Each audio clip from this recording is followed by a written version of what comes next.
Hello, everybody. So it's been a long time since we did Land Before Time 1.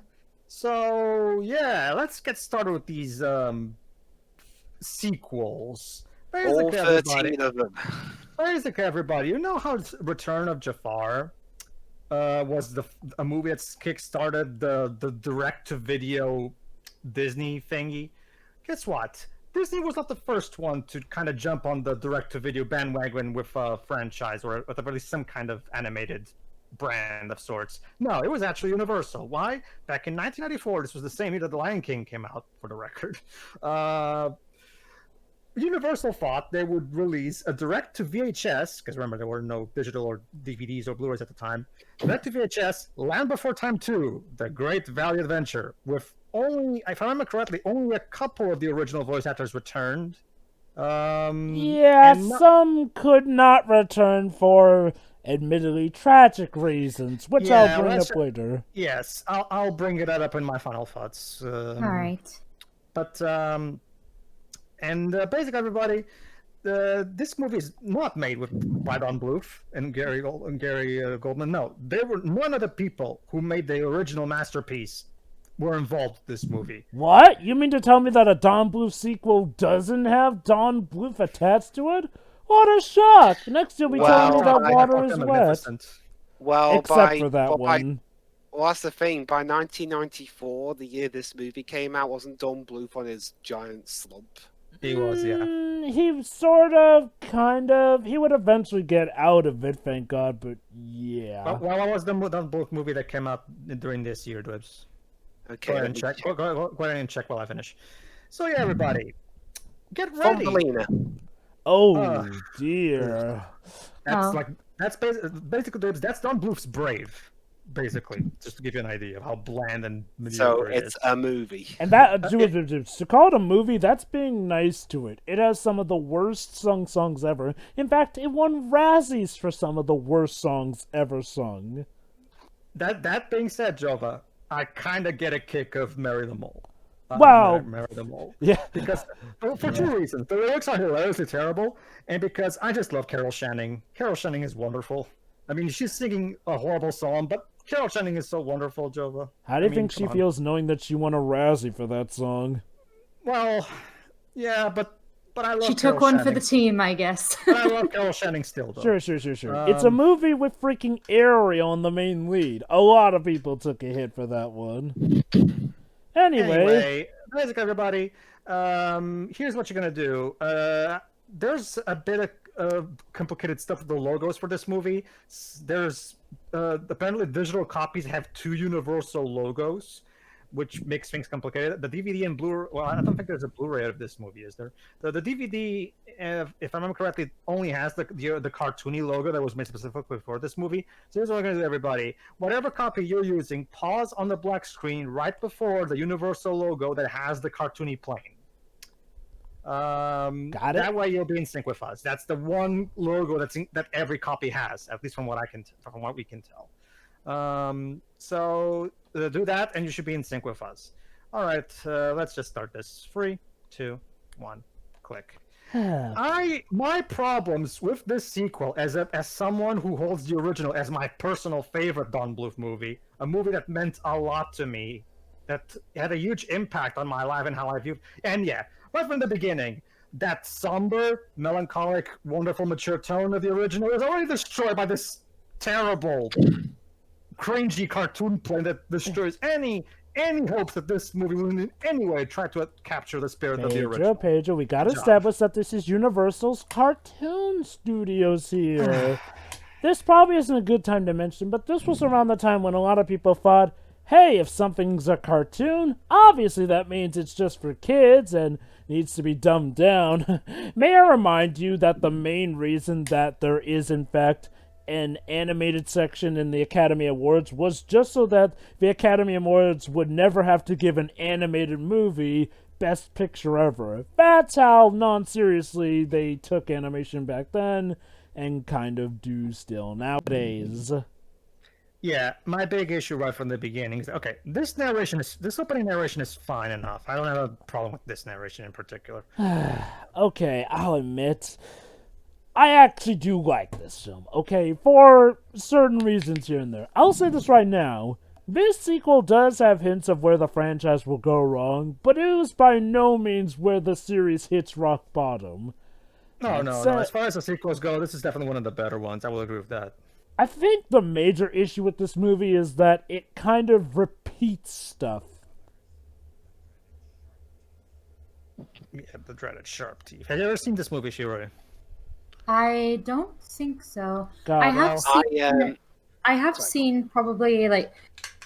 Does this movie have a TV show or only movie sequels? it does have a TV show. It has a TV show, but the TV show only came way later after this. Because movie. I grew up with something Land Before Time related, and it was not the original movie. So you go. Okay, if I'm going to give some credit, when it comes to the animation, this movie is definitely one of the better ones because the animation, while nowhere near as good as Don Bluth's animation, is still serviceable. Especially when you consider that it is a direct-to-video movie. This is the I don't know kind of- what it was exactly, but I know it wasn't the original movie because everything was more oversaturated. To some of So, that may have been one of the newer is ones there a or the bit- TV show. so when's the Land Possibly. Before? So when's the Land Before Time movie where the asteroid strikes? That's 7. Okay, here's the first thing. It's the sequels are musicals. Musicals with terrible songs. Okay, that okay. Have the most, Oh boy, my favorite. that have the most bland, songs. vanilla lyrics you can possibly think Oh, of. the lyrics are so bad. On my copy, they don't even have. The subtitles don't include the lyrics. It's the same for us, Libs. I've looked into it, actually. Apparently, none of the official subtitles for the digital copies have the subtitles for the songs. The subtitles couldn't bring themselves So let me to get write this straight. the Do not flow with the tune at all. They don't. They really No. don't. Wait, that was it. That was the song. That was the song, Libs. That was This short. is terrible. for And me. I'm sure. Oh god, Well, stop. sure, do you want the song to go Oh, on? or never should I? mind. Why Never is it mind, not the song's flowing starting properly? again. Well, the song's going on. Well, get used to this, Shiro, because there's not a single good song in these sequels. Okay, look. I get it, you know? It's nice that you have the kids singing, but could you give the kids some singing lessons? They are, Okay, I'm gonna go ahead and finish your argument, though. they are not in time, and they are not in tune with the music. And a narration again. That And sounds guess what? like that sounds like a cardinal sin for musicals. And guess what, Dibs? The villains of this movie are not the imposing sharp teeth or anything like that. It's Fuck these that. guys. Instead, our villains are two egg eaters who have British accent. This guy has a British accent, and the other one is played by Rob Paulson because this man, unfortunately, cannot say no to anything that gets pitched to him. I Apparently, mean, he didn't even say no to Bubsy, so. Kind of a missed opportunity to not have had the lead one being played by Maurice Exactly. LaMarche. Exactly. It would have been perfect to have this guy be Maurice LaMarche, but no. I know, right? Seriously, it's some random British dude. Well, wasn't Maurice LaMarche busy with dubbing over the guy playing Orson Welles in Ed Wood? No, but that's the thing, Dibs. That's like one scene. Yeah. I'm pretty sure that wasn't that time consuming. Maybe it might have been. So, anyway, Pedro, what exactly is the plot of this movie, our audience may be wondering? Well, you're probably wondering, everybody, what is the Great Valley Adventure? Well, the Great Valley Adventure, the premise of this movie, sure, is that our little children here, they're tired of being kids, and they want to be adults. I know, right? I don't think Jova reason- likes this plot. No, You're dude. probably, no. The reason Jova is laughing right now, dudes, is because he knows Alpha and Omega in hindsight. Well- basically, Shiroi, much like Alpha and Omega, these children are going to contract it. Okay, I will not use the Alpha and Omega syndrome because you haven't allow watched those me. movies. Pokemon Syndrome. Let's go with Pokemon Syndrome, since that one is more well known. Well, okay. Actually, I was gonna have a better one. I was gonna say Bambi syndrome. What is Bambi syndrome? Oh. Well, it sort of has to do with that. Bambi, first, Bambi does in fact become an adult by the end of his movie. However, as the Disney company has gone on to say, his kid version is more marketable than his adult version. So, of course, for the sequel, it just reverted to him as a kid and whatnot. Granted, yeah, I mean, it was sort of a midquel of sorts, but all the same, it sort of ties into the problem with this franchise. These kids will never, ever age or grow up. Not to, and you might be saying, Shira, well, maybe you can make an argument that each of these movies take place over the couple of days, or something like that. So each movie is like a day or two. There's the thing, Shira. There's going to be a point in this series where we're going to establish that a full year has passed, and yet they don't experience any growth whatsoever. Not only that, but we constantly do see seasons change every now and then too. Yeah, there's that too. Yeah. Like... Anyway, hold on. These are our villains, so. Yeah, basically they want to eat eggs. That's their whole motivation. Well, That's I mean, everybody. They are egg eaters. Anyway, the kid voicing Littlefoot, well, he would go on to, well, but before this, he was in stuff like Batman the Animated Series. Oh, and he was also an additional voicing of an Avatar: The Last Airbender of shows. Wow. Oh, so look. step up. Cartoony comedy.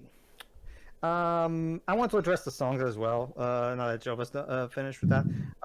My problem with the fact that there are songs, I am against there being songs in these movies. Period. For one simple reason, that flies completely in the face of the original style that Don Bluth set with this series, with the original movie. The original movie was not meant to be the Disney musical. It was meant to be a somber, more melancholic in tone movie.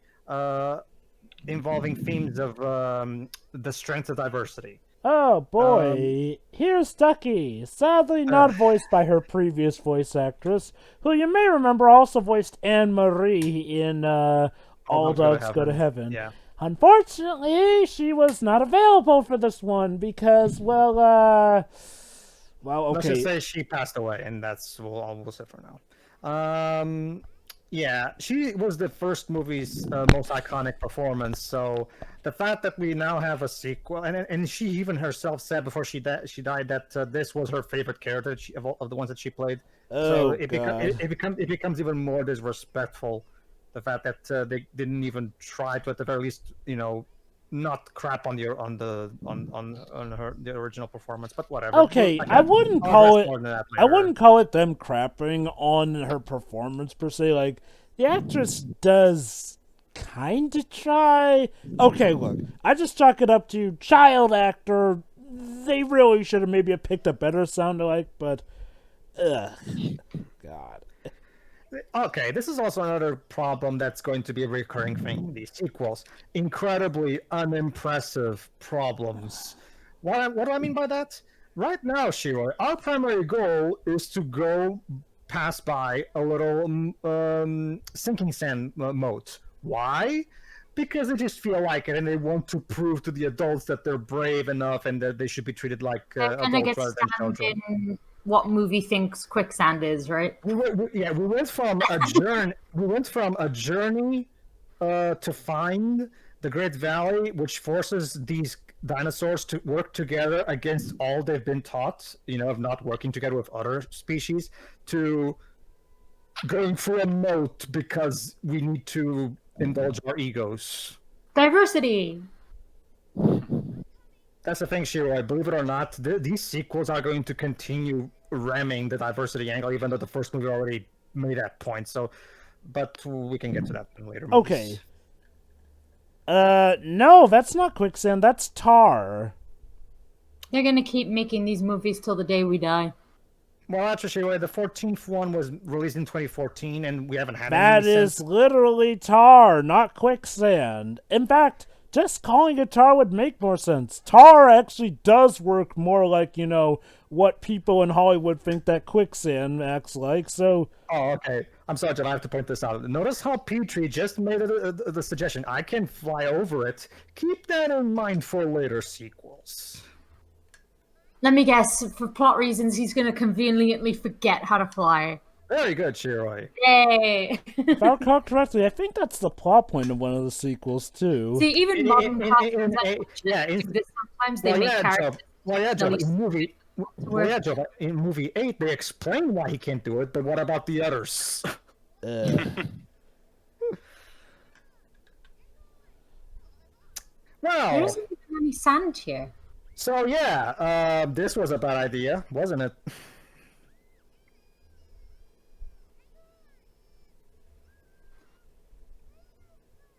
See, my big problem already is how the entire reason this is even happening is because these 5 have now become so consumed by their egos, like they have to be treated like adults. They're tired of being treated like they're little and shit like that. And it's so like This always gets characters killed. compared to compared to the mature themes that the first movie had, like this is such a downgrade.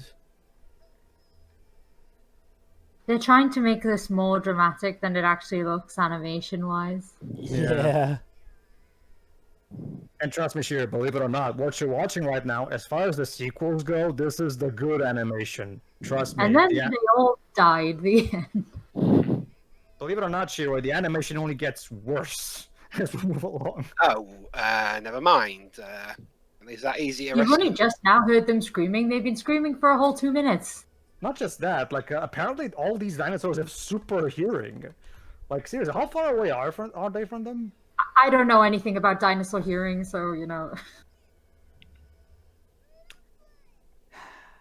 You know what? Natural selection. These 5 are too stupid to live. Just let them die. How come there's 14 of these movies? It's a joke, Gibbs. Could you please try to roll with the punches? What punches? This movie's putting me to sleep already, and I'm not even 15 minutes in. It's just Well- generic kids show fluff.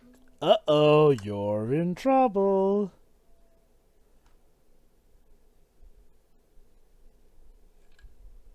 What great effectual villains we have here, eh? I'm tired and hungry.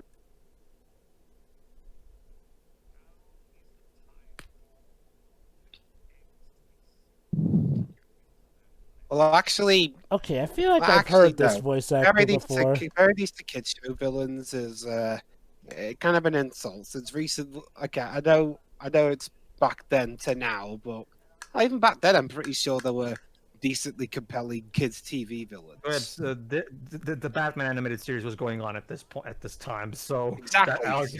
so there you go. Okay, to be fair, a bunch of egg eaters trying to get eggs. To be fair, it's not like the villain of the first movie was very complex either. It was literally just a T-Rex no, trying to singing eat. again.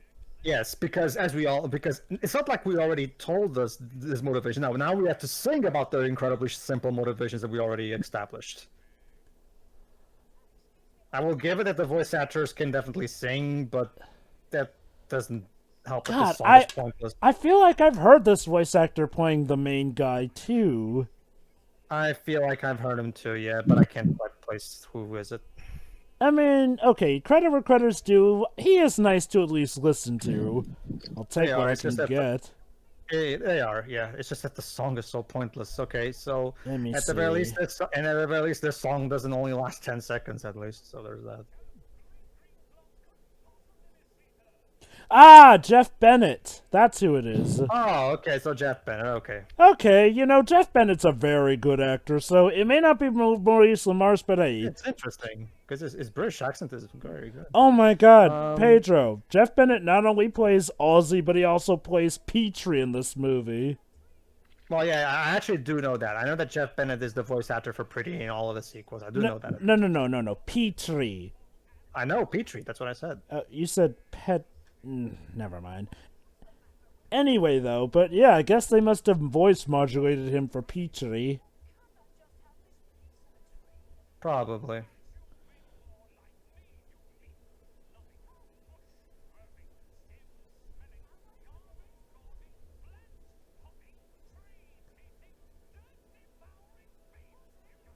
No, 'cause this is going to be the whole movie. It's This is going to be literally continuously either the villains being unthreatening or these kids moaning about how they're being little.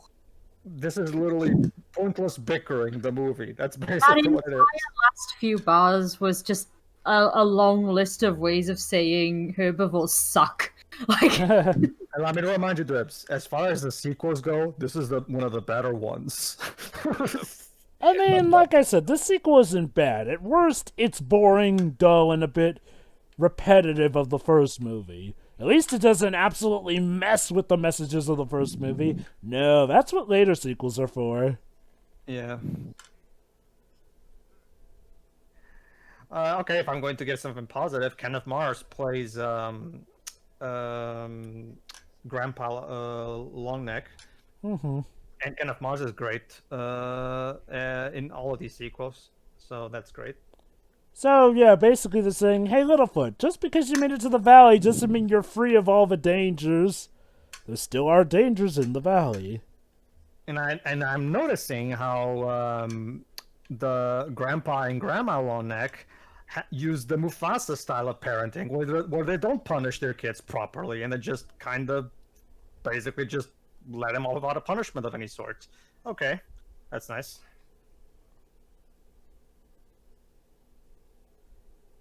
Oh, they even give him water on a four-leaved star thingy. I forgot the word for it. He needs his nutrients and all that. Sure.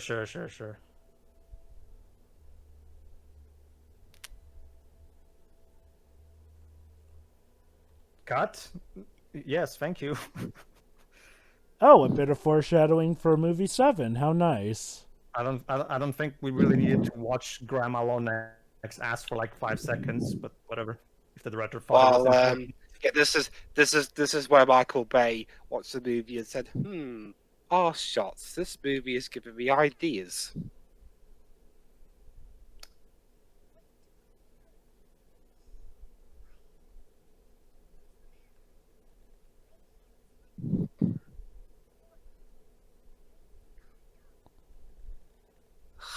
Okay, I get it. You're not grown-ups.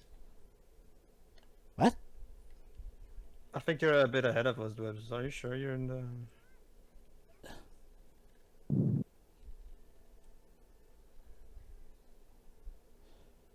So, let me pretty much clue you in on the format of a lot of the sequels. Sarah comes up with what's obviously a bad idea, constantly challenging Littlefoot's leadership of the group. Of course, Sarah will have to eventually learn a lesson in humility, yada yada yada, and yeah. Long story short, Sarah often gets them into trouble. I also have a big problem with this whole thing that the sequels are going to do, where Littlefoot, for some reason, is the quote-unquote leader of the group, even though he was there was never any leader. Oh, hold on. Great leader you are. You keep changing your mind. Hey, Yeah, let's it's run nice away to from know- home. Oh, let's stay here. Well, it's nice to know that Sarah's dad is still a racist asshole. Nice to know. Thanks, movie. We needed that, apparently. I thought you learned something. Wait, he No, did? technically, sure, it was only the kids that learned Yeah. something, not the adults. Oh, okay. Adults he- are more stubborn, I guess. Is that the angle they're going for? That's Okay. the thing, Shiroi. Sarah's dad is supposedly gonna learn that lesson in the movie after this, but let's just say the sequels after that don't really seem to care. Sure. What? That is not a very adult thing to do. No, it isn't. You want to run away from home even though the first one was literally about you guys nearly escaping by the skin of your own teeth.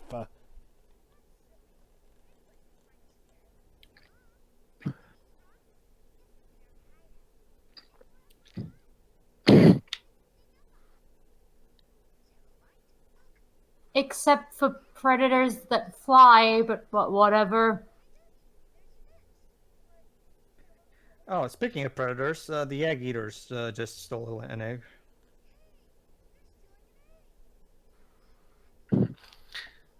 Again, intimidated They're by gonna guys. eat your family. They hear a little kid say, "Put it down," and they acquiesced.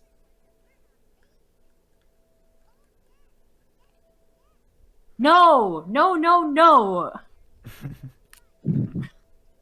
Hold on. Oh, God. There we go. That basically, Your character's face expresses how I feel about that line right now. It's like, really? What? What Really? could go wrong? Like, I swear to you, I wish I could use that clip all over these commentaries because there's so many bits in this franchise that I could apply that little line. What could go wrong? Everything.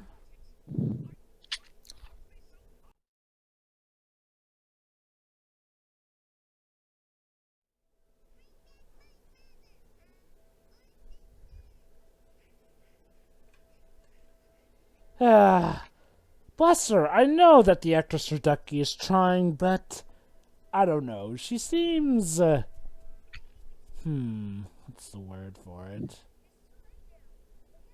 She's trying to be a good sound-alike, but it's just not working because.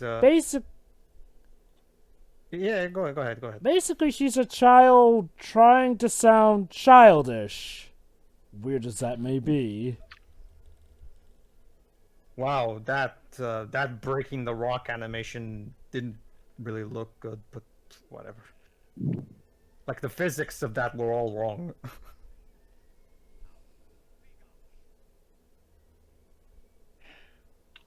The Land Before Time 2! The Great Valley Adventure! Our heroes chase a couple of buffoon egg eaters while wacky antics happen. Can you believe how great this adventure is?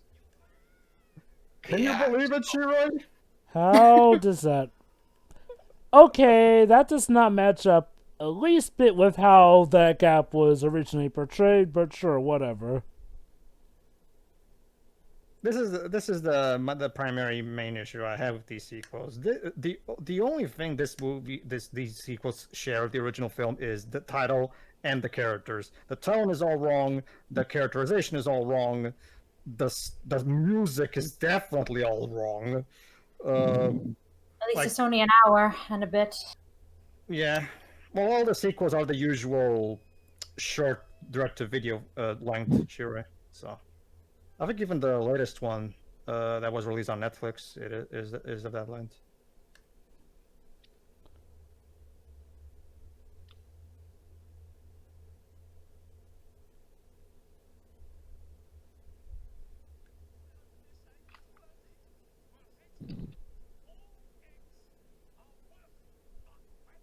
I mean, that's what you evolved to eat, I guess. Mm-hmm. If you guys have had this trouble getting a meal, how are you even alive? That's a good point, but well, because you know what, I'm not even gonna bother coming up with an excuse because now it's raining.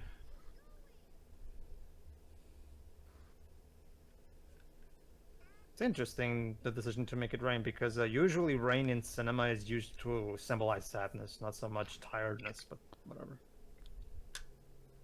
I guess it's something different, I suppose. I guess. You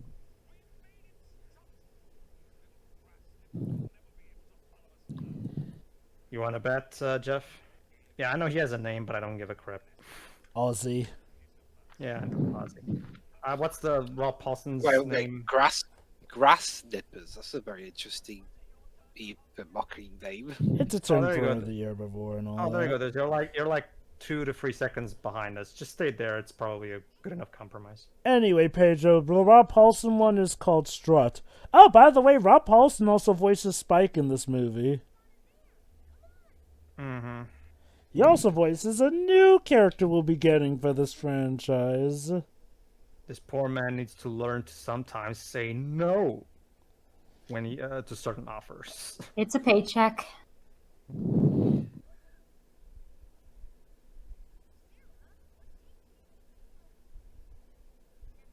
Are you afraid of the dark, Sarah?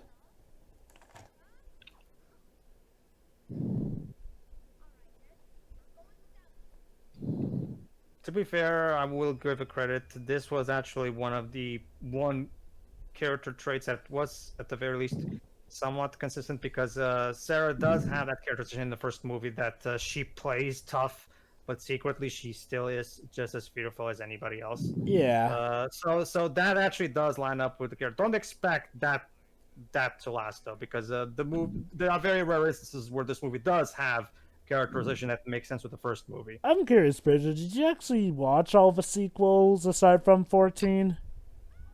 Yes, I have watched pretty much all of them back in the day.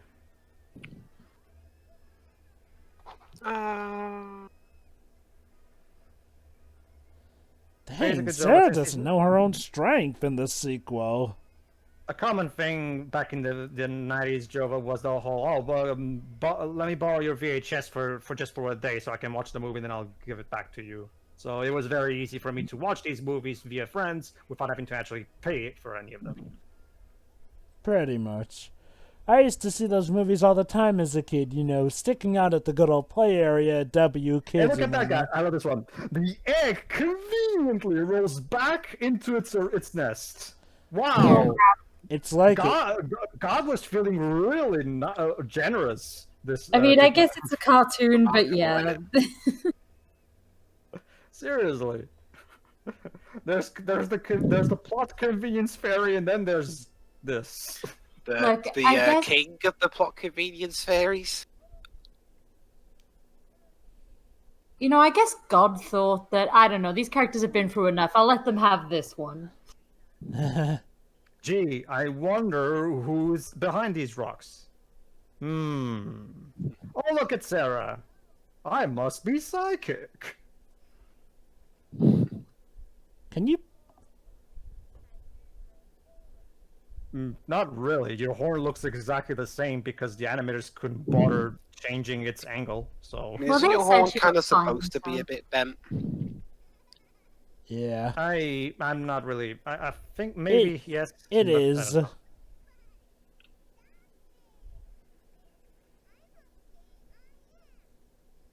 Keep looking like that, and we may bump us up to PG-13.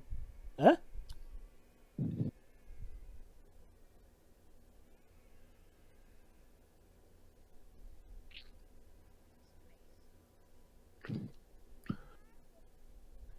You're in the mysterious beyond. Exactly. Thanks, Littlefoot. The mysterious beyond. That sounds like Basically, Elephant Graveyard. Yeah, that too. Basically, Yeah. that's the name that the dinosaurs of the Great Valley call anything outside the Great Valley. It's always the mysterious beyond. Never mind the fact that you used to live in this so-called mysterious beyond before the first movie happened, but wait, whatever. I did. No, the characters, I mean. Yeah, yeah. Well, actually, Pedro, there can be a few places here in Britain you can consider the unknown beyond. Don't you guys consider, like, everything outside of England the Great Beyond? And that's why you guys apparently separated from Europe? It depends.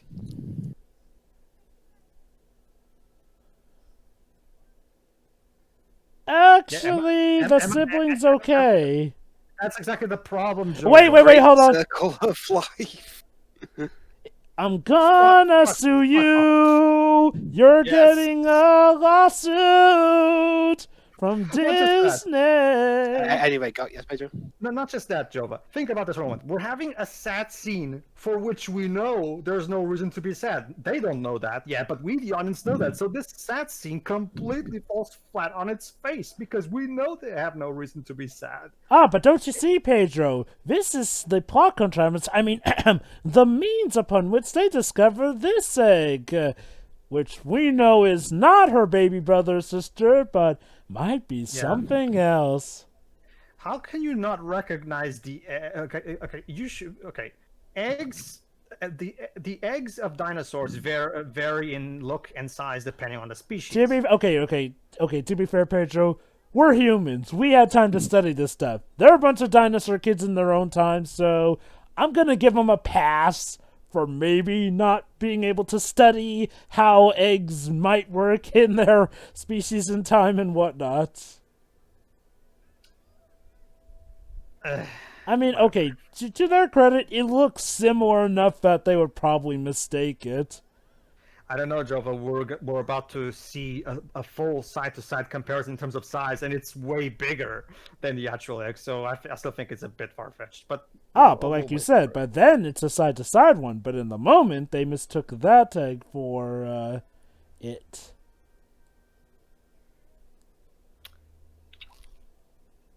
So yeah, what exactly did we accomplish in the Oh, last 15 minutes? Pedro, you're about.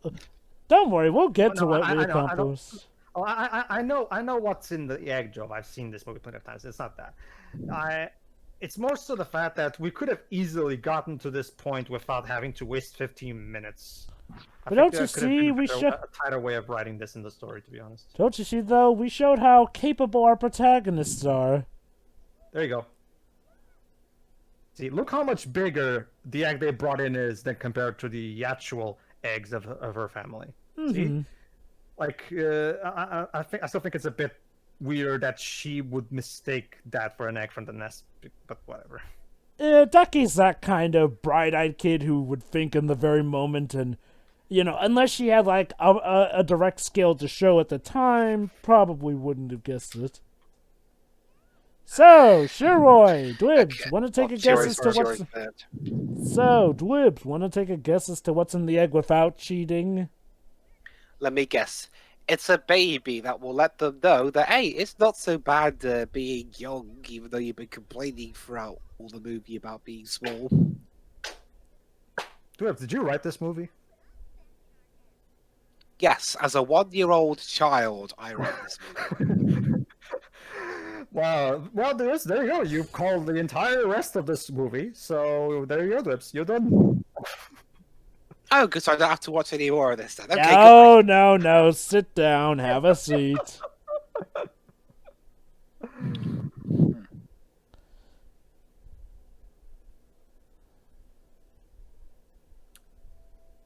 Yeah, you probably should have actually, slept. Like, you're living the good life anyway. Who cares if you're treated as a kid? Just accept that and continue living your super awesome life that you have in this valley. Peer pressure. It's your life so far is astronomical. Peer pressure from Sarah. Yeah. Seriously, okay. Back, guys. I asked you earlier about the asteroid thing, but how are there 7 more movies after the movie where the asteroid hits the Earth? You'll see. Basically, later on when we get to movie 8, it's implied that the first 8 movies took place over the course of a year, basically. Okay.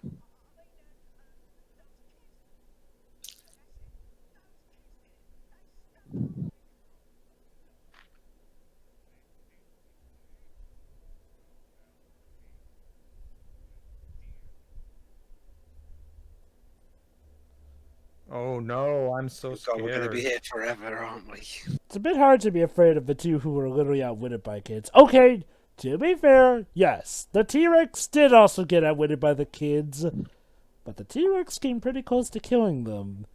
Yeah, it was a very close call in the first movie. A very close call.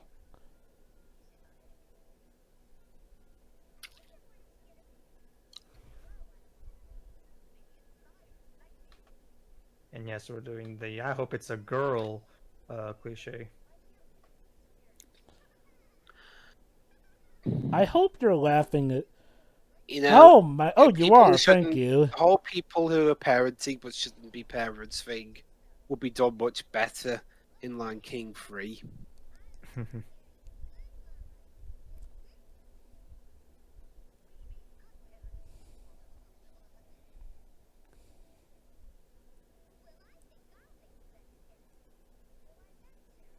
Oh yeah, why is that, Sarah?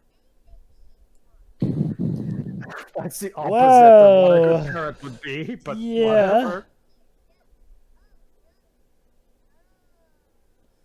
You're gonna raise a suicidal baby.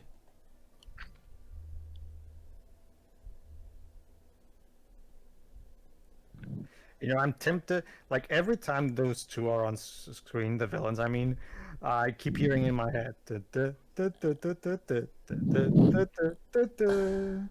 What's that from? I don't know, but it's a public domain song that I like. Oh look, it's a baby T-Rex. Aww. Or as they call it, a sharp tooth. No, Shiro, it's not cute. It eats us. We're gonna adopt it. Me? You are aware, Shiroi, of what that thing eats, right? but That would be racist by this movie's standards. It's just a baby. It's not Chua, it's natural selection, okay? We can't raise a dinosaur that eats us. But they're going to. Oh no, they're just gonna leave the poor baby there.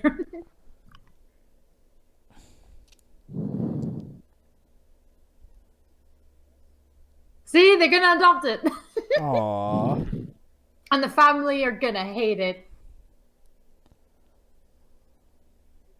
I'm sorry, this is so predictable. Anyway, That's the thing, Sheila. Believe it or not, the family doesn't figure this out until the very end. Wait, seriously? By that I mean their families, not the parents of this child. anyway, No, that's what I mean. Like, do they not figure it out because they hide it from them, or are they just stupid? Oh, you'll see. Go ahead, Joe. Okay. Anyway, this little tech is also voiced by Rob Paulson in this movie. Well, I mean, Rob Paulson is capable of doing a lot of stuff. I'm surprised it's Rob Paulson doing Chomper's noises, because usually they get Frank Welker to do animal noises. No, Frank Maybe he was was too surprisingly absent from this movie. Yeah, what was Frank Welker doing circa 1994? Well, if I'm sure there was some kind of Scooby-Doo spin-off at this point in time that he was probably doing.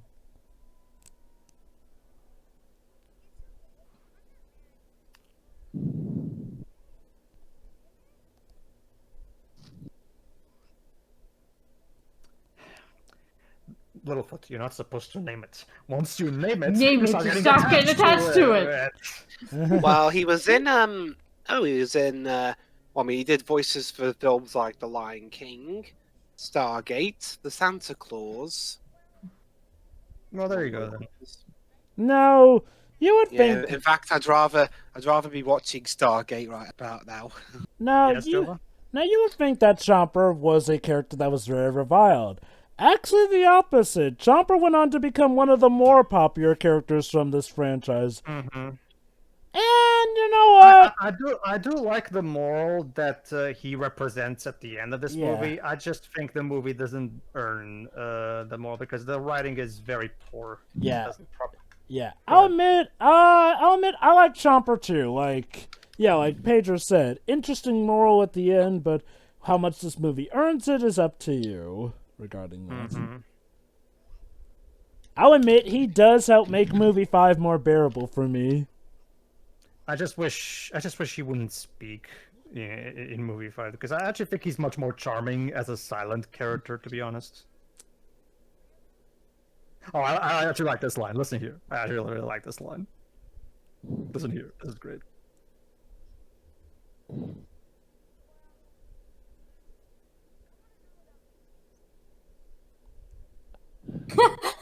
Oh, good. That reaction.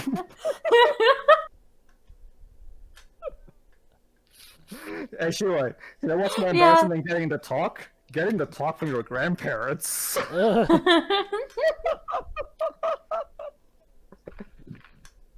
Grandma, could you teach me how babies are made? Oh, God, I wish my daughter was still alive to have taught you this.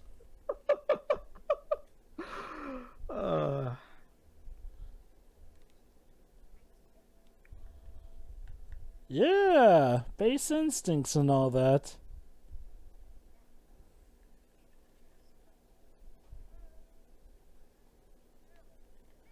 Oh, thank God he didn't ask any of the tough questions. I will give credit. I do like this interaction between them two.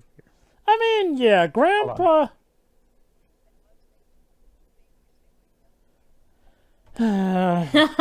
If only. Okay, that's actually a pretty genuine interaction between two parent figures. So Yeah. that was a good moment. I will give it that.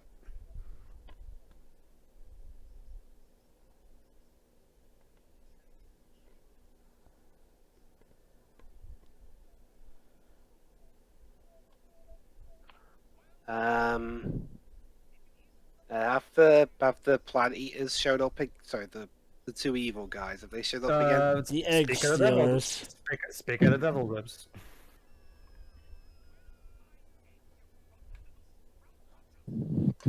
Sprout conscious. I don't even. That's the thing, Shui. These sequels are full of terms that are made to describe certain day-to-day things. Like the sun, they call it the bright circle. For the Does Sprouts even exist here? What do they call the ground? The foot place. no, yes, the Shui. What is it? Sprouts even exist here yet? I don't think so.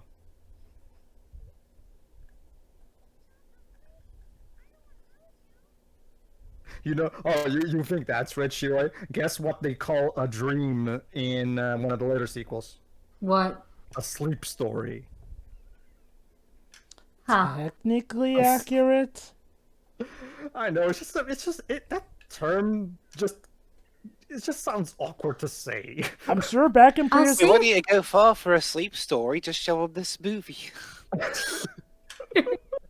Honestly, I'm gonna say Sleep Story is stupid because, like, even like children know what dreams are. They call them dreams. Why are these dinosaur children calling them something else? I guess it is that the logic of the writers here is that these dinosaurs don't know anything about human terms, so they give their own simple terms to call things. That's my guess. That's their logic, maybe. Which, you know, to be fair, does kind of make sense. You know, dinosaurs do think differently than humans. That being said, as Jova knows, later on in this franchise, we're going to start doing the Alpha and Omega thing and start referencing things that they could not possibly know, like beds or, you know, meals, you know, like done, roasted and stuff like that. So...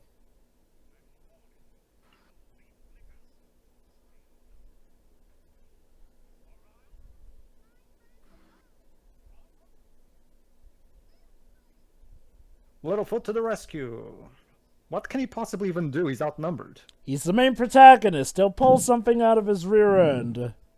This is racist, my dude. They're the bad guys, Shiroi. So. The classic shadow making the thing seem bigger than it actually is. Pedro. Trick in the book. You do remember that literally happened earlier in this film, right? Did it? Yes. Basically, when Littlefoot and the gang were pursuing them during the night, Ozzy saw their shadows casting, which made him think that they were the grown-ups after them. Yeah, you're right. Actually, yeah. I didn't even. I was probably distracted. So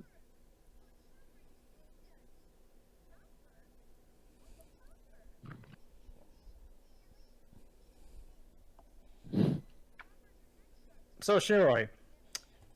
We now adopted Chomper. You know what that means, right? Merchandising! Yeah, we got to take him back home, I guess? What Jova said. And celebration song.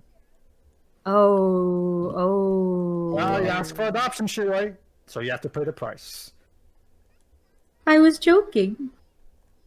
Too bad, the movie thought you were serious. Boy, a lot of people wish that All It Took to Adopt Somebody was a song. Singing cheerful song. Oh my god, it's a rap even. Wow. Talk about an incredibly awkward, sudden entry into a song. Like, they don't even build up to the beginning of the song. They just suddenly have Littlefoot just come in and go and literally start singing out of nowhere. Like, seriously. You know, this movie might as well be called Land Before Time 2, The Bad Musical.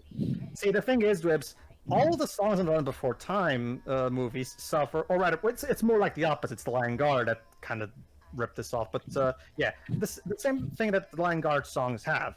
They serve, unlike a good musical, where the songs are supposed to actually, you know, add or contribute to the storytelling. No, these songs are nothing but filler, really. I guess I wonder if that was... You know, when we eventually get to that movie, I wonder if that's an issue that plagued Cats, the movie. Dwibs, Cats is a movie based off of a musical.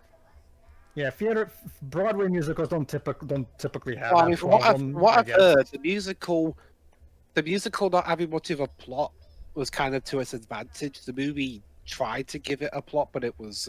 Okay, here's the thing, Dwibs. It's not the fault of the songs, it's just the fault of a movie not crafting... Well, the movie trying to make a movie out of Cats, of all things. There are plenty of musicals you can make a movie out of.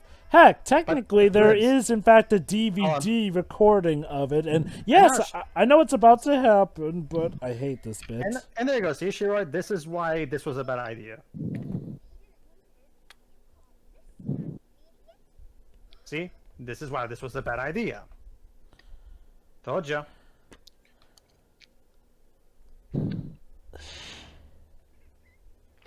Oh, now our heroes are being racist.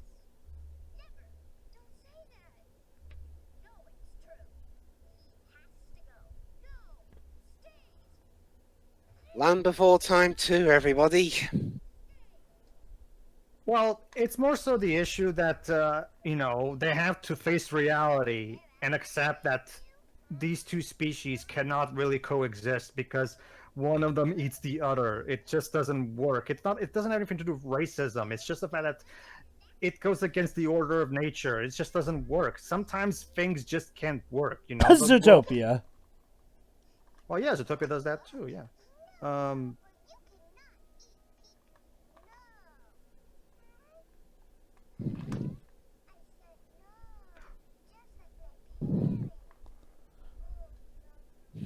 There you go. See, now they've learned the importance of a parent saying no to a child. Again, I do like the moral that this movie is the moral that this movie are going for. The problem is that the writing is so poor, and it makes the morals feel unearned and just Yeah, that's a typical phoned in. problem with these movies.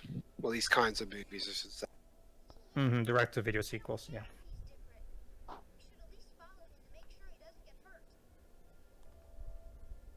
Fair enough. Hey, volcano. And look at that. 2 T-Rexes have suddenly come to the Great Valley. Gee, I wonder who these 2 T-Rexes are. Oh, hey, you two are still in the movie. In the meantime, Laurel and Hardy here are still bumbling around, I guess.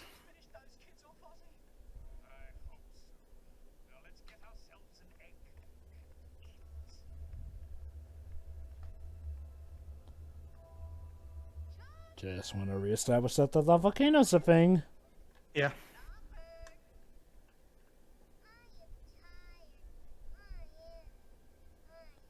You aren't even walking, Ducky. Yeah.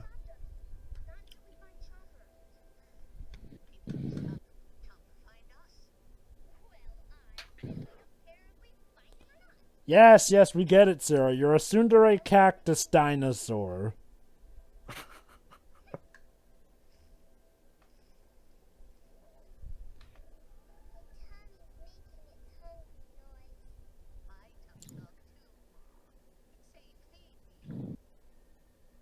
You know, isn't Petrie technically a carnivore too? No, he's always eating leaves and Yeah, plants but and but his species is technically, well, I guess to be fair, pterodactyls are. Let me check. if I remember correctly, there are different types of different different subspecies of flyers, as this movie calls them. Let's see. And some of them are carnivorous and others are herbivores. I think that's how it is, if I remember correctly. Let's see.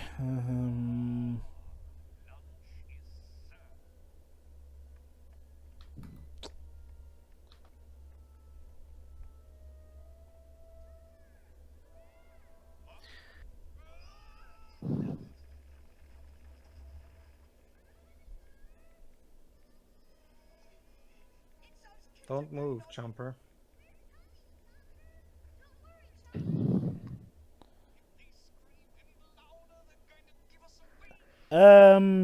Yeah, Petrie species Pteranodon. Yeah, that's a carnivorous species.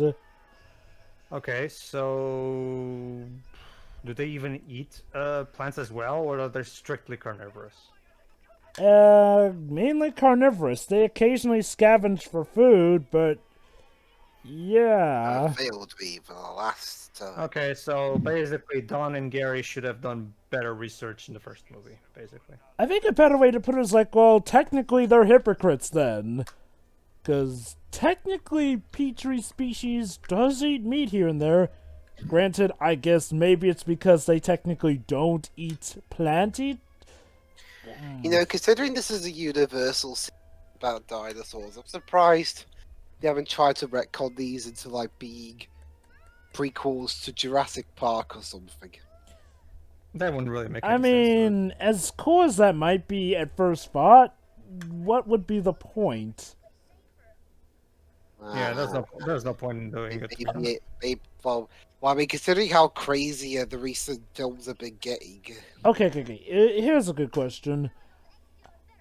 How would they connect it, per se? Who's to say they put effort into it? Well, what I mean is, like, how would they even connect it? Like, would they say, oh, it turns out Chomper is the great ancestor of Rexy? No, like I said, Joe, but they probably do it in a way that requires very little, if any, effort. We just say they're connected because they're both dinosaurs, okay? Now shut up. Well, that's exactly my point. Would they just say, oh, Chomper is the main ancestor of Rexy, and, like, that would be it, I guess? Yes, exactly. Also, volcano erupting. Yeah. You know, I thought the Great Valley was supposed to be this safe haven for herbivores, and yet there's a giant fucking volcano in it. Kirby? Okay. How is this a safe haven? To be fair, they're done. It's about as safe as Metropolis when it was getting blown up. No, sorry, not Metropolis, Kryptons. Yes, Joe, what you were saying, sorry. To their credit, I guess to be fair, when they first arrived, the volcano wasn't active. Mm.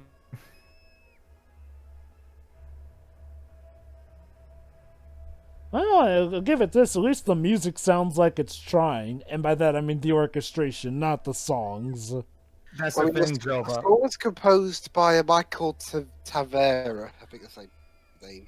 It's not even just that, Webs. Michael Tavera wrote the original bits of the score, but a lot of these movies just reuse the original James Horner score, especially in the emotional scenes. So... Yay, Chomper! Did Michael Tavera do the score for Cinderella 2? I don't know. I'm not really familiar with his work beyond these movies.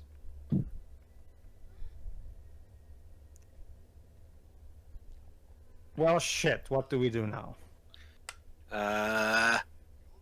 Well, I mean, there's more movies after this, so just wait. The script will help them eventually. And by the way, like Jova said, there are some hints of what will come later. And yeah, the fact that Littlefoot keeps being, coming up with these plans and, trying to be the voice of reason in most of these conflicts.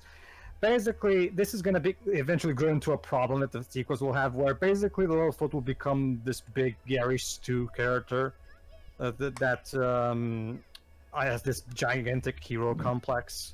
I'm not quite sure he becomes a Gary Stu so much because he does technically struggle each time, but it's more like about where it gets incredibly formulaic. Oh, well, I found Michael Tavera's biggest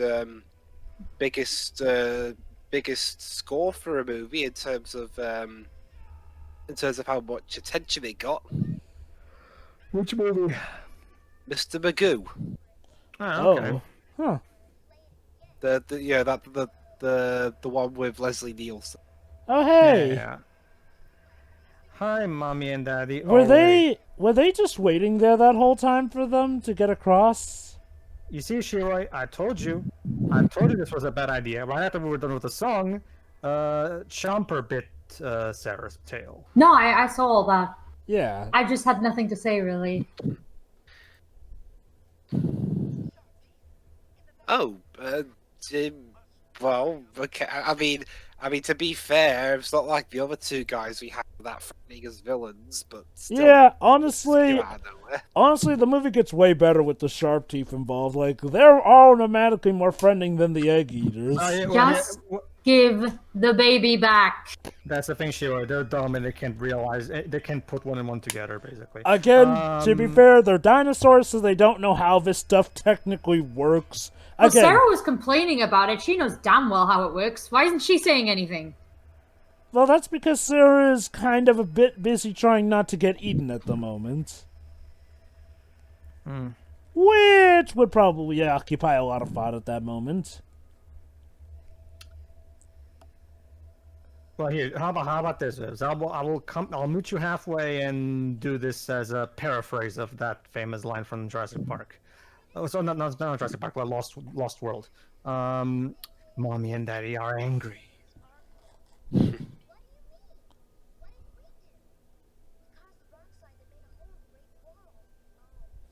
Technically, you guys didn't... Well, actually, no, that was Sarah who caused that rock slide, technically. Yeah, that's exactly my problem. All of the problems in this movie are caused by our heroes. Well, And you can argue, well, that's the whole point, Pedro. They have to fix their own mess. They have to learn to. Well, I get that. It's just that I still think the entire motivation of the ego, about the whole we want to be treated as adults thing, it's just so. And I've never really been, movies where almost all the problems are caused by the heroes. I think that's one of the more difficult things snap headbutt. to get right, because if you get it wrong, then the hero just comes off as a complete klutzy idiot. So why should I give a shit about it? Now, to be fair, not all the sequels are caused by the heroes, and like I said, it wasn't so much all of our heroes so much as it was Sarah accidentally knocking down that matter in the cave. Oh yeah, that's right. I think we haven't actually addressed this earlier. You might have noticed how earlier in the halfway point of the movie, because of the antics in the Mysterious Beyond, a certain big wall of rocks fell apart. Yes, that's a great wall. Yeah, basically, Shiro, apparently that was what was keeping Sharp Teeth away from the Great Valley. Wait, what was, sorry? The Great Wall from the halfway point of the movie. You know how Sarah accidentally knocked down the cave, which ended up causing a rock slide, which caused that wall of rocks? Yeah, that was basically the Great Wall, which is what keeps the Sharp Teeth from entering the Great Valley. That begs the question, though. If that Great Wall is supposed to keep intruders out of the Great Valley, then how the hell did our children here, and even the adults for the record, even get here in the first place? Oh, well, actually, they came in for another way. Well, can't the other predators also come in for that other way then? Apparently not. Seriously, that's the big problem. Like, that Great Wall suddenly puts a lot of stuff in question when it comes to the first movie, and I don't like that. Yeah. There was no Great Wall in the first movie. I don't even understand why they came up with this Great Wall plot device, to be honest. There is no Great Wall. There is no Great Wall in Land Type. Oh, I know why they came up with the Great Wall stuff. It's so that we can have that saccharine sad ending bit, but more on that later. True, yeah. You can have sad endings, you just have to earn them, and that's not really earning it.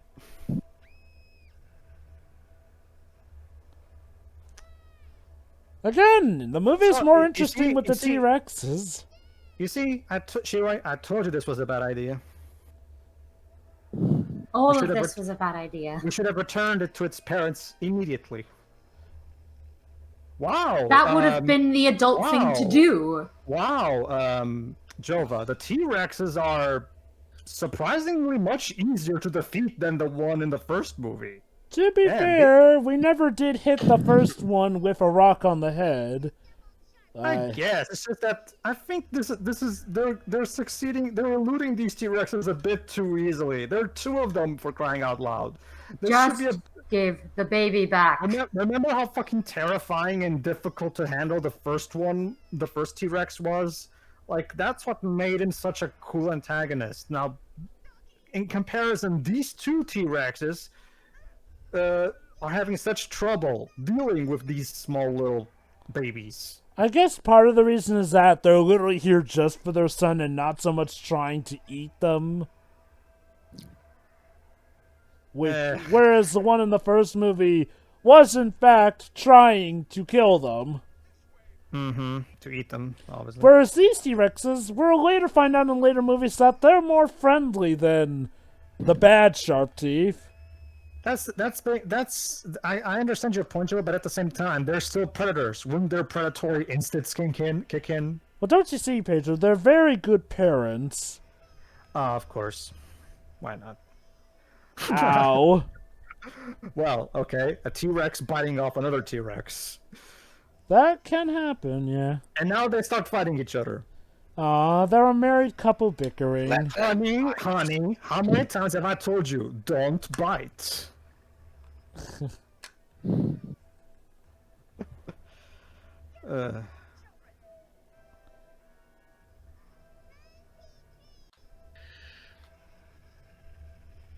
Understood. Have a good day. Yeah, wow, these T-Rexes are incredibly easy to defeat. I'm sorry, I just think it should be a bit harder than this. In comparison to the first movie, this just comes across as pathetic, to be honest. Well, I mean, it's a direct-to-DVD sequel, naturally it's going to have that message. Drebs, the fact that the T-Rexes in this movie are pathetic in terms of fighting has nothing to do with the movie's budget. But Pedro, you see, we would like to show the monsters being more, monstery. We just don't have the budget to do it, so here, you're going to have to put up with that. Oh, but Chomper doesn't have a family to go back to. Allow me to remind everybody that Littlefoot's mom tried to fight the T-Rex and got killed because of it. And yet these children were capable of... To be fair, she was on her own. Here, the kids have themselves and the grown-ups to help out, so... Admittedly, two T-Rexes would have more trouble, whereas, the T-Rex in the first movie was pretty much going one-on-one with Littlefoot's mother. Even if I'm going to buy that, it doesn't make for a very interesting climax still. Oh, Pedro, the climax has yet to begin. Yes. We're terrible. We're sorry for disobeying you. Blah, blah, blah.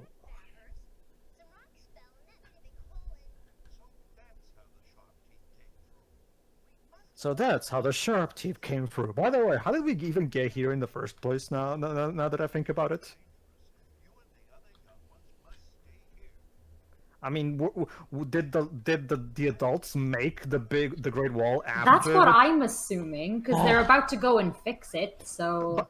Okay, maybe it gets explained in a later movie, but I don't think it gets explained in this one, and that's pretty bad. I don't remember it being explained at all in any of the movies. God, does it even get brought up again? I don't even think so, if I'm going to be honest. We'll see, I guess, when we do the other sequels, but just off the top of my head, I can't think of a movie that actually brings it up.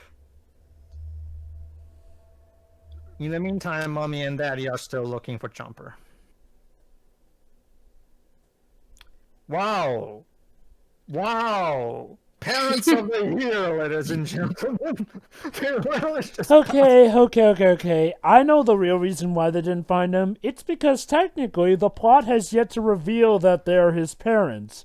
We have just managed to guess it, but the movie's saving it until the plot revelation that they're his parents actually comes up.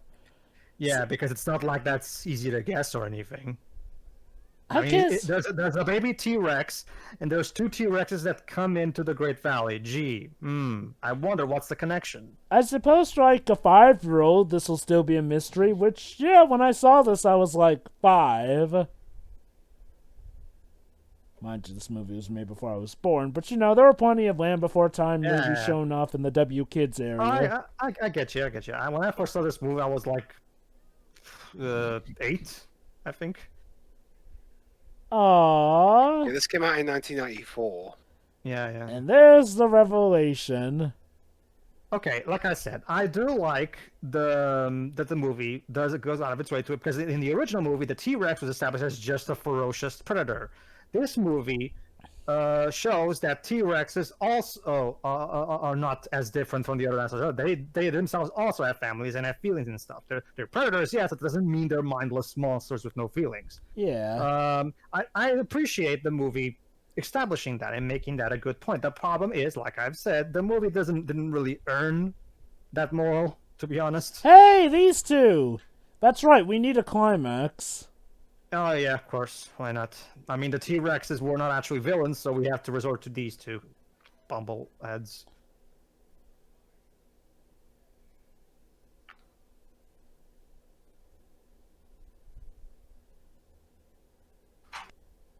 All right, back to the Mysterious Beyond. Only 6 minutes to go. You'd think their predatory instincts would kick in, and they would, you know what? As while we're here, might as well eat dinner. But I guess not. I guess to be fair, dinner gave them more trouble than they considered it worth. I guess. But it's okay, they may have found an easier meal to go after. I guess. Hey, sure. Maybe married life made them lazy in terms of like, and you know, they got weak and they haven't been exercising. Maybe that's why. I don't know. Wow, that was very much a Lion King moment there.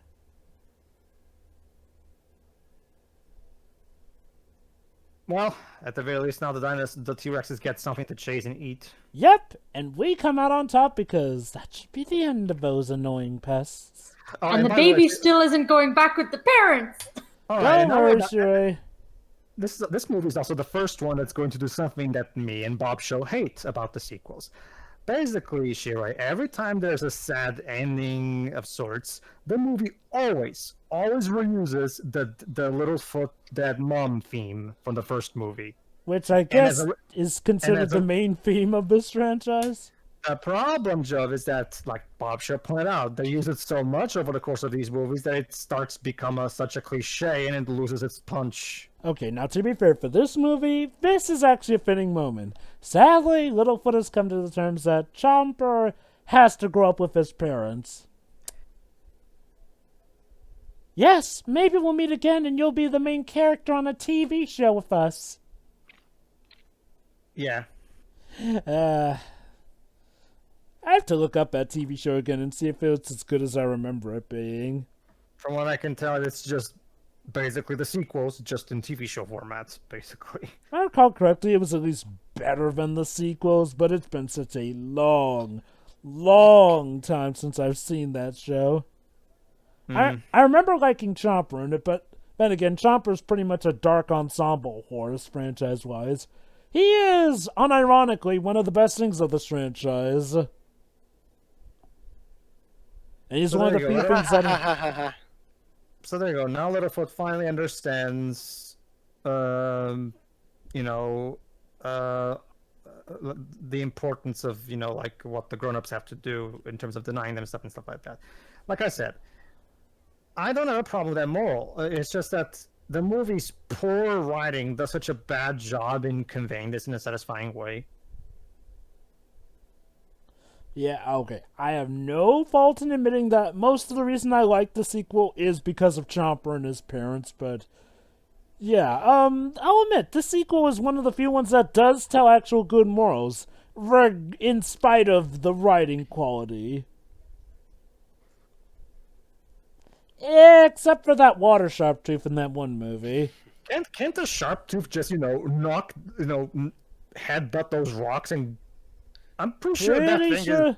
Pretty sure they can. Also, why the heck was Ducky's face all... Oh, fair. You see what I mean?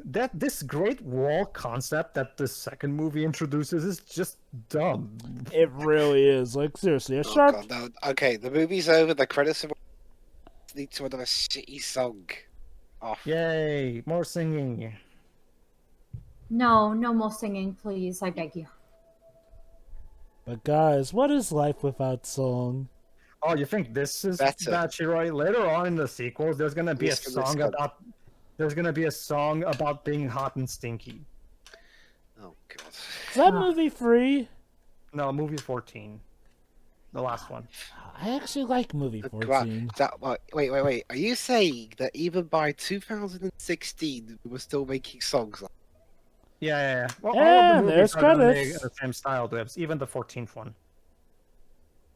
And there you go. The movie doesn't even end. It just kind of stops. Oh, okay, that's fine. Wait, hold Honestly, on. I don't even care at this point. Wait, hold no, on. neither do I. It's not over yet, guys. Oh. Look at that.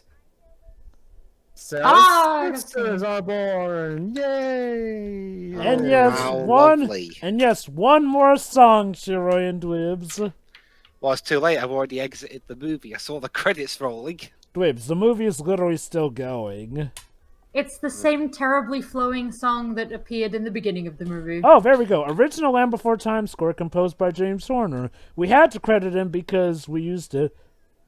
Oh, wait. And not even just rearrange the songs of a different orchestra. No, we use the exact same record. Apparently, James Horner composed music for one of the songs in this movie. No, Java. If We Hold On Together is the theme song from the first movie, the vocal song that you hear in the credits. So no, Oh. they just reuse it. It's because they reuse it as well. If We Hold On Together is the main theme of the first film, so they have to. There's no way these sequels can afford James Horner.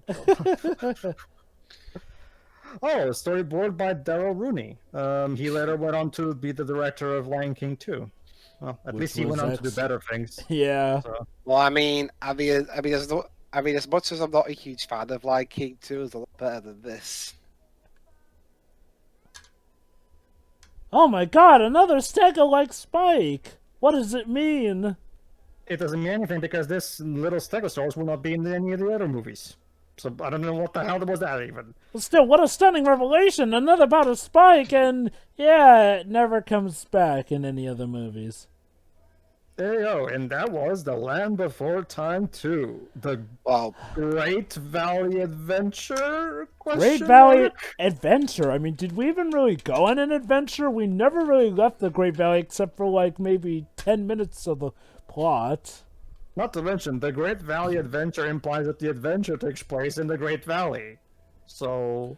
Oh, wow. A lot of this movie got outsourced to Asian workers, I see, going off of these credits. Well, yeah, a lot of most films are, to be fair. a lot of TV caliber animation is, so I'm not dedicated to the memory of Robert Blattner, whoever he is, The third. third. Thank you for your wisdom. Yeah, I'm sure this person, whoever he is, appreciated that this piece of crap was dedicated to him. Hey, Pedro. Much better than any of the sequels. Jova, just because it's better than absolute garbage, that doesn't mean it's an accomplishment. I'm sorry. Let me see. Look up who That's Robert like Blattner is. that's like saying stepping on a tack is better than stepping on a bed of spikes. Still hurts. Whatever, that's over. Dibs, go ahead. Yeah. I'm not going to compare it to the first movie since it's been a while since I saw it and from. But on its own merits, this is just generic kids' fluff.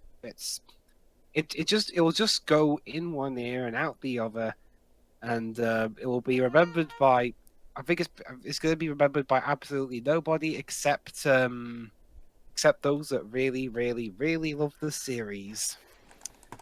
And that's about it. There's nothing really remarkable at all. It's not even anything just okay. It's just bleh. Mm-hmm. Like I'll probably even by my memory standards, I'll probably forget about this tomorrow. Okay. Don't worry, sure. Dibs. That's what Land Before Time 3 is for. I didn't despite all my complaining, I didn't hate this as much as I expected to. I'm sure the other sequels get a lot worse. I don't disbelieve that at all. But yeah, like to have said, this is just generic, bad kids movie. Shit.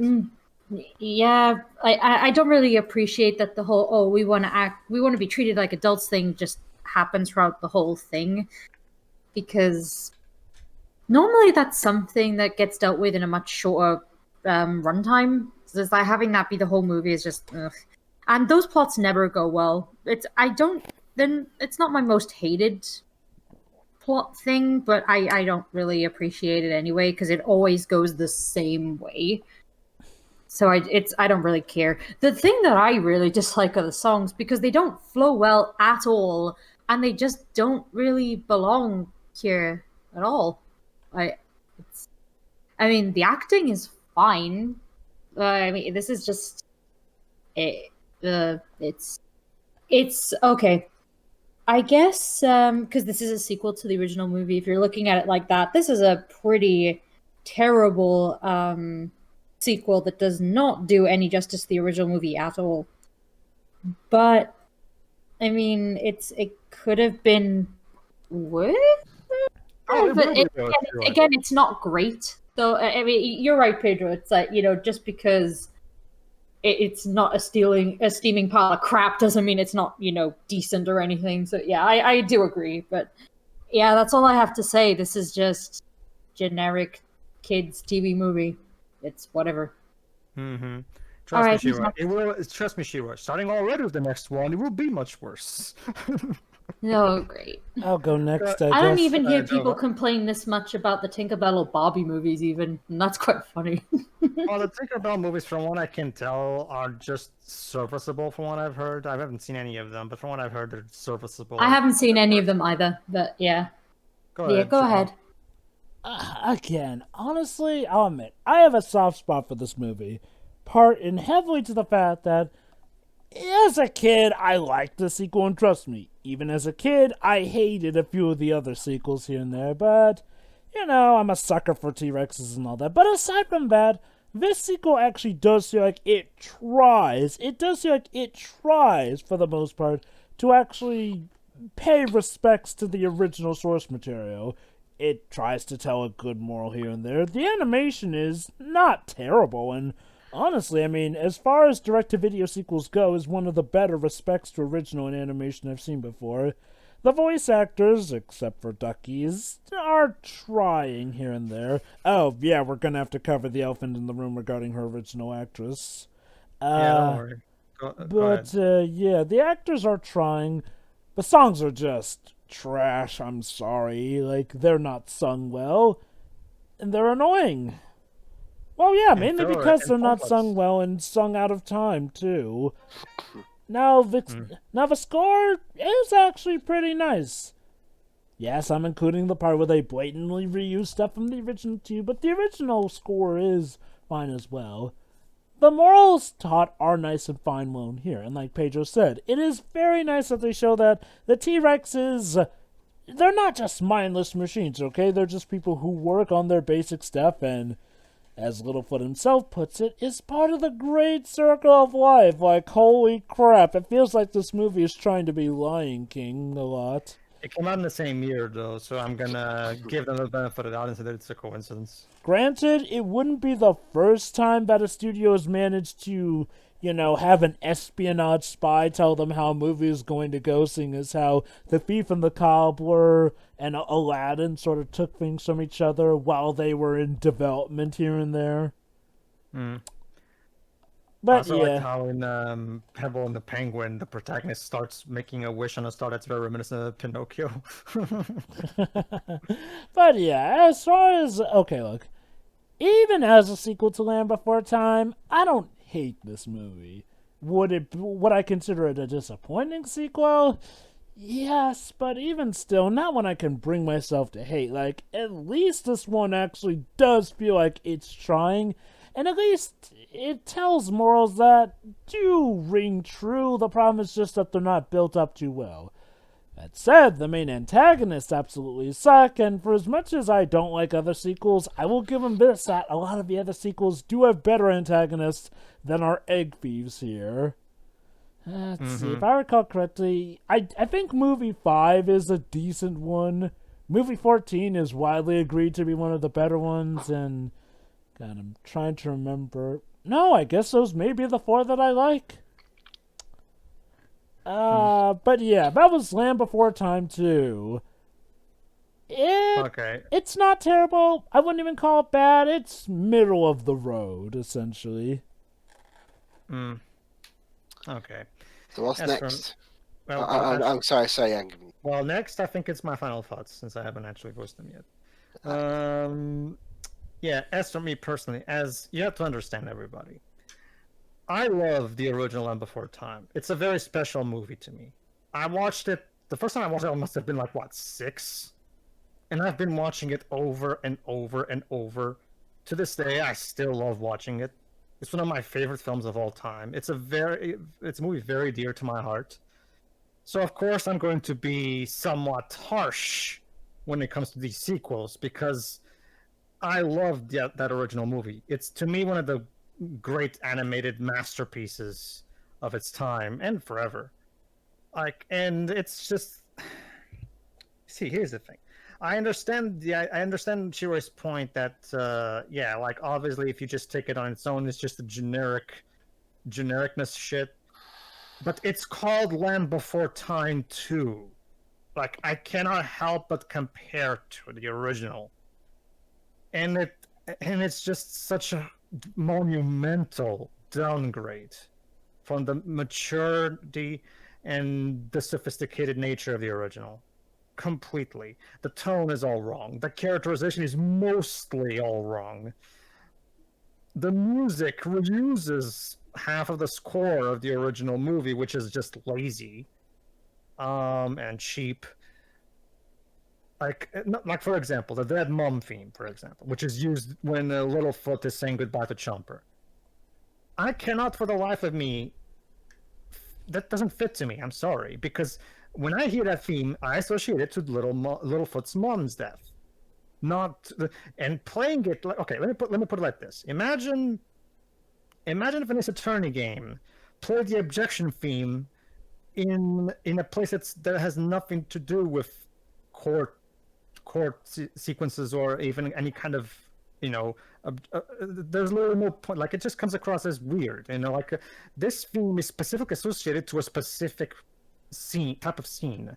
Specifically, this scene is associated with. Okay. I have a better example. Imagine if the Empire theme from Empire Strikes Back, dun dun dun dun dun, you know the one. Imagine if that theme played during a scene involving Luke and Han Solo in the original trilogy. It doesn't make any sense. When I hear that song, I think Littlefoot's mom. That's what I think because that's what that scene is. What that theme was made for, and it's distracting as a fan of the original to hear that song there because not only does the movie doesn't earn at all the right to use that song, it's just distracting. Like I would much prefer an original piece of music for that scene.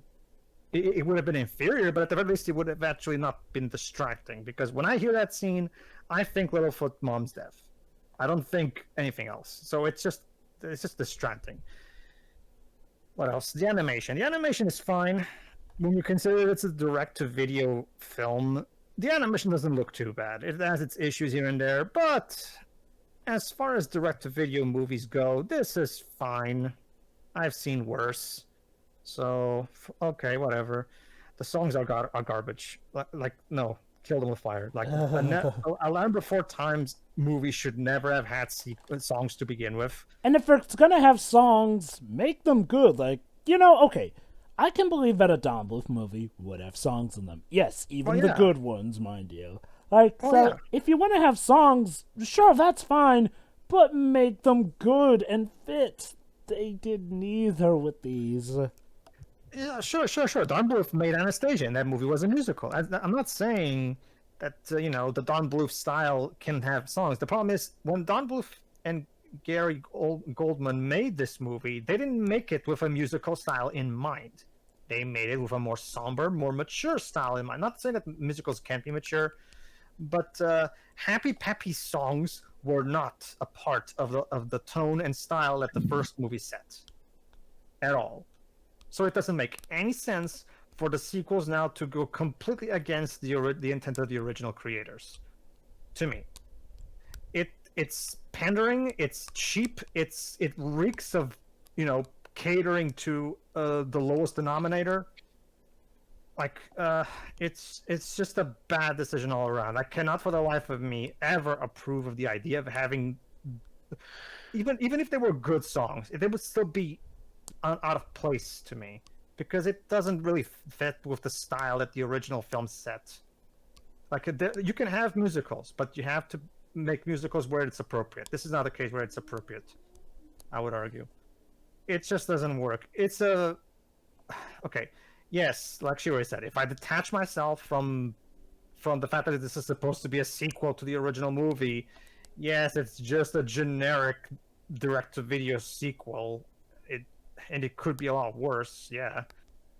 But it's called Land Before Time 2. I cannot help but compare it to the original, because when you call your title Land Before Time 2, you're begging for comparisons, and it doesn't hold up at all. It's a terrible Land Before. On its own merits, it's a very average kids directed video movie, but as a Land Before Time movie, no, it sucks balls. Okay, I would like to finish this commentary by addressing the elephant in the room. Yes, the actress who played Ducky. Ducky in the original film passed away, and unfortunately, because of that, they had to use a different actress. I'm not going to go into the specifics of how she passed away because it would be unnecessarily bring down the mood, and it's just not related to this movie at all. So I'm gonna, if you want, look it up yourself. I'm not gonna address it because it's just pointless.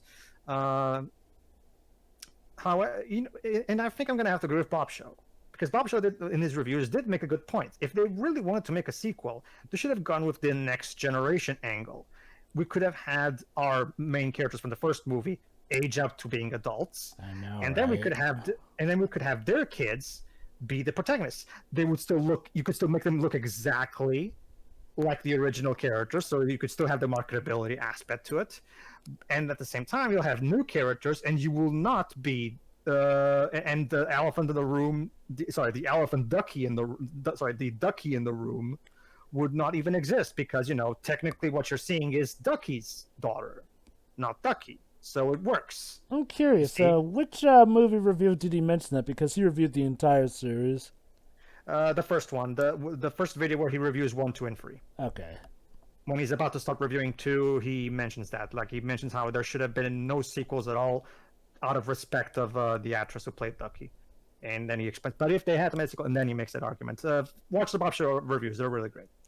I think he's a bit too nice on movies 2 and 3, especially movie 3. But whatever. I agree with his mentality regarding 2, and I can see why he's nice to 3. But we'll all come into agreement with the later films. No. Starting with movie 4, even he loses his patience. Yeah,